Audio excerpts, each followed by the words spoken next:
Okay, so I got my mentor, like Valentine's Day 2014, but it was going to be the 1st of March. I'd met all the mentors, and I knew I had to have John and Stephanie Ionati. All right. I had to have them to be my mentors. I talked to all the mentors, and John and Stephanie were the ones that gave me the time of day. They answered all my questions. They were very knowledgeable, and I had to have them. But they didn't have an opening until like the first week of March, and I was like, fine, whatever. I'll just hang out and wait until they're available. So I didn't exactly just hang out and wait though, because I'm kind of impatient, and I got home from that boot camp on like Valentine's Day, maybe the 15th, and on the 28th, February 28th, I found myself sitting in a kitchen of a family. And what had happened is this was a husband and wife, and they'd bought their retirement house. And their daughter had come home unexpectedly, and she was pregnant. This house wasn't big enough for 4 people, so they were really in a crunch to move and to leave. And I'd hired Ron's VAs because I didn't know any VAs, and it was just nicer and easier and better just to use his.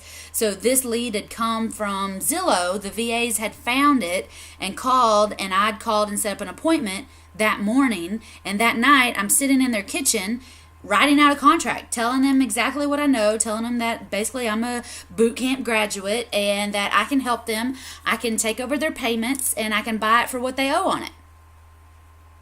And just by talking to them, I was there for like an hour and a half. It was February, last day of February. Again, cold, wet, rainy. Probably had 18 reasons why I couldn't go that night, but I went. I went and I helped my very first couple with my very first lease option deal. So, thing is, they owed $122,000. I agreed to buy it for the $122,000 that they owed. Their payments were maybe $800 a month. And I told them that I would make my first payment in 3 months. So from February, that's March, April, May. So my first payment was June the 1st. Okay? I was going to make an $800 a month payment on this house. I was going to be buying it for $122,000. And I had 2 or 3 years, I think, to pay off this mortgage. To cash it out. To get another mortgage. Or to find a tenant buyer who was going to get a mortgage themselves and cash me out and cash my sellers out. Okay? So, they agreed. They were living in the house, but I told them I needed it to be empty, and they agreed that they could be out by the next weekend. I literally kicked these people out of their house. It's very scary. I don't suggest it. I did that 3 times in 2014. I lost some sleep over it because I didn't know what I was doing. And it was scary to kick people out of their house and not know what's going on and what the plan is. And then I realized how many empty houses are out there, and I didn't have to kick people out of their house. But I did 3 times, and I did on my very first deal. I kicked these people out of their house. And they were not behind on payments. They were not listed with an agent. They found another rental house, and they put the money up, moved out, and we were on a roll.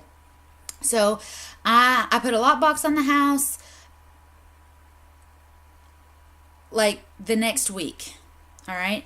So I think I put a lockbox on the house before my first call.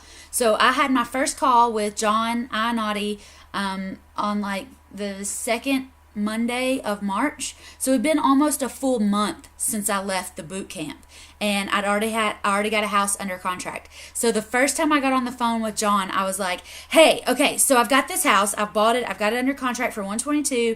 I've got to make the payment in June. The people moved out last week, and now I need to know what to do." And John was like, "Hold on, wait a minute. You're telling me that you've already got a house under contract like before our first call?" And I was like, "Yeah, so I really need your help to tell me what to do now." He was like, "Oh my gosh, this is amazing. This is going to be so much fun." Like, I could just tell on the first phone call that my mentor was super proud of me because I'd already taken action. I'd already got a house under contract, imperfect action. I still had no idea what I was going to do, but I was out there and I was going to make it happen. He told me, I talked to him Monday mornings at 9 a.m. for 6 months.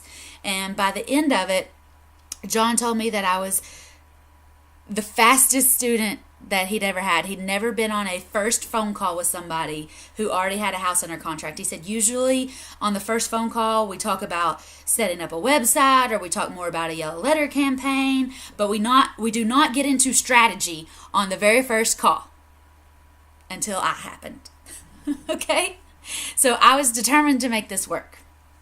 So John coached me for that week and the next week. And on the next week, by the time we got to our second mentoring call, I already had some buyers lined up. There was a couple coming from Chicago, Illinois. They'd actually looked at this house the year before. They'd missed their opportunity to buy it the year before. But they still wanted it. It was still in the right neighborhood and whatever. So when I bought it, I got it under contract for $122. But I put it up for sale at $145. $145 just because I thought I could. All right.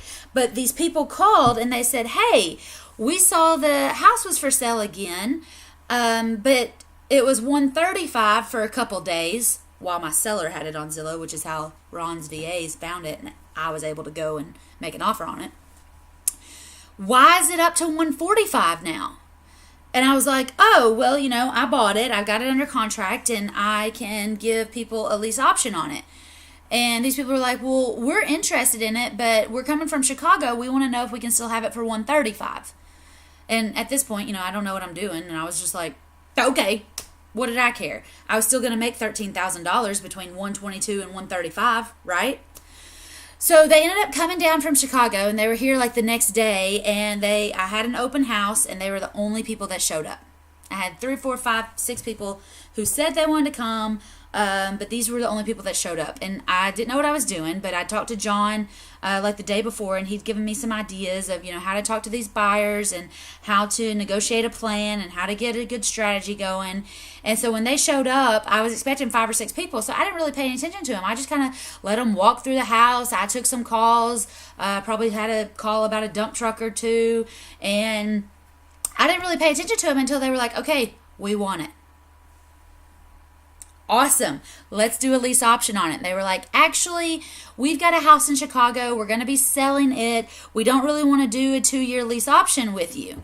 How about we just do a lease option until our house sells? And me, being in regular real estate for a minute, I was like, okay, but, what if you put your house on the market and it takes 6, 8, 9 a year, 6, 8, 9 months or a year before it sells? And they were like, that's a good point. Let's just put it like a month-to-month lease option. We'll go ahead and give you $3,000 today. I was like, okay. We'll go ahead and give you $3,000 today, and that'll cover rent for 3 months. They're here in March, April, May. They're going to pay March, April, and May's rent. My payment isn't due until June. That means I just got $3,000 in HIP National Bank. Okay? They were like, we'll go ahead and rent it. We'll put $1,000 towards an option fee. Like, these people are clearly smarter than I am. We'll put $1,000 of this towards the option fee, and we'll pay, $2,000 in advance. So here's $3,000. Put it with your attorney, whatever, and we'll start making our first, rent payment in June if we haven't already bought it by then. And I'm going, you're definitely making a rent payment. Like, there's no way you're going to be able to buy this house before then. But they agreed to buy it for $135. They put $1,000 option fee down, and they paid April and May's rent. It was towards the end of March, so I was like, don't worry about it. I didn't have a payment. What did I care? Well, they called me back the next day, and they were like, hey, we got a contract on our house in Chicago, and we're going to close on it 1st of May. And I was like, seriously? And they're like, yeah, it's moving pretty fast. It looks pretty good. These people are buying it with cash, so there's no financing contingency. All we got to do is get it inspected and close. And I was like, okay, whatever. We'll see. So the next week, they started moving, the first week of April, they started moving stuff down from Chicago and putting this house. The first thing, because I met them up there to give them the keys, the first thing that they moved in were 2 kayaks. They didn't want to miss a minute of being outside and exploring East Tennessee. So I gave them the keys. We signed the paperwork that I had, and I let them move in and go play on the lake with their kayaks. They, kept in contact with me, and I told my sellers, I said, hey, the people that I found, it may be that they can close before we thought. I may not need all 2 or 3 years to get this thing done. And they were like, okay, cool. So the Chicago people called me, and they were like, yeah, everything's moving along. We've got a closing date. It's going to be the 1st of May. Then they called and said, hey, we passed inspection. Everything's good. We're going to be closing 1st of May. Hey, everything's good. Is everything good on your side? And so at this point, I'm starting to get really excited, and I'm ordering, the payoff from the bank so that we can close out my sellers. And lo and behold, these people sold their house in Chicago the 1st of May, the second week of May, because I still had no idea what I was doing. We didn't even meet at an attorney's office. I had all the paperwork signed. We met at my seller's office, and the attorney sent somebody from their office over to do the paperwork and close. We closed at a lawnmower repair shop because my sellers are small business owners, and they owned a lawnmower repair shop. They also sold new lawnmowers, but we closed there. 5, 6 of us in a room just agreed. We had all the paperwork done. The title company closing agent came, did all the final paperwork. We exchanged keys, we exchanged hugs, and everybody went their separate way. I got a check for $15,000. Hold on, let me get it for you.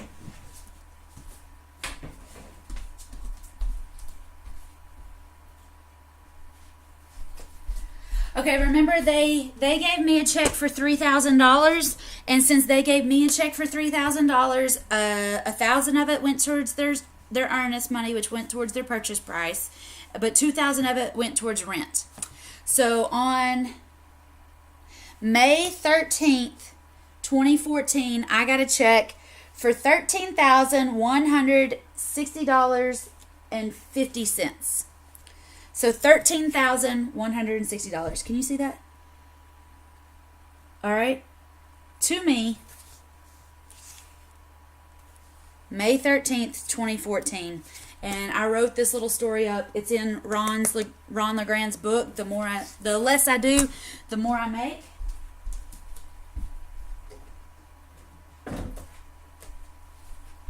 I wrote that story up. Had my check. It's in the back of this book. Some of you might have this book. The Less I Do, the More I Make. I am the last story on page 157. Whitney Nicely, 157. I tell the whole story of how I sold this house, and then I tell 2 other stories in there. I was so proud of myself. So I made $15,000 because I got $2,000 for rent when I didn't have a payment due out, and then I got a check for $13,000. So I got $15,000 on my very first deal, my very first lease option deal that I had no idea what I was doing. Going back, beginner's luck is so important. Beginner's luck is absolutely amazing. The reason they call it beginner's luck is I didn't know what a showstopper looked like, so I didn't let the show stop. I kept going. Keep going. Good deal or bad deal, keep going. So I made $15,000, and I was able to